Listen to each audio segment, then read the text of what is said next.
Now, let me ask you something. You ever had a big gaggle of reporters ever sing happy birthday to you? No, I haven't. You didn't get them to do it? You guys game? Happy birthday to you. It's Janet, by the way. Happy birthday to you. This is Michael Luo of the New York Times. We're on the campaign trail with Mike Huckabee in Iowa. He's emerged as a serious contender in the upcoming caucuses, but his style is a little different than other campaigns. It is more low-key, folksier, and frankly, a lot nicer. It's partly a function of Mr. Huckabee's low-budget operation here, but it's also a function of the candidate himself and his message. I'm still reasonably close to what I would call the real world, and you get a real picture of an America that you don't see if the only folks you get to talk to are the ones where the spotlight's hitting them on the head table at the stage.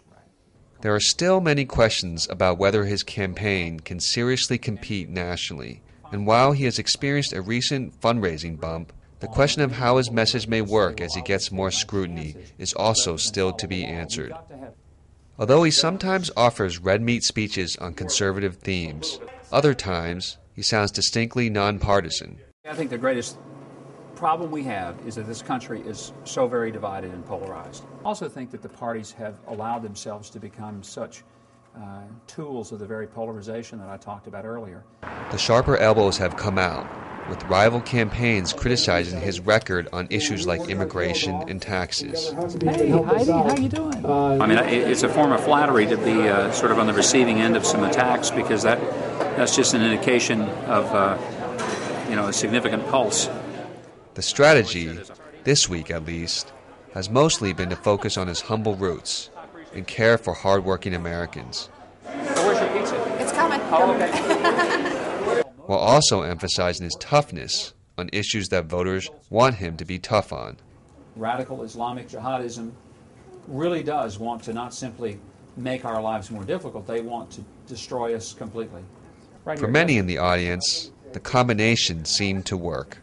And so he understands he needs to be tough, and life depends upon that. And so I think he's tough where he needs to be tough and tender where he needs to be tender. With Mike Huckabee, I feel like I know his character. Even while deflecting attacks from his rivals, he still sounds like a nice guy. The question is, how long can he stay that way? Are you going to try to win by going to the Tanya Harding school of politics, kneecapping my opponent? Or am I truly going to say, look, here's some ideas that could transform this country? And quite frankly, if the country doesn't want a president who wants to transform America, but just wants to deform the other guys, let them pick somebody else.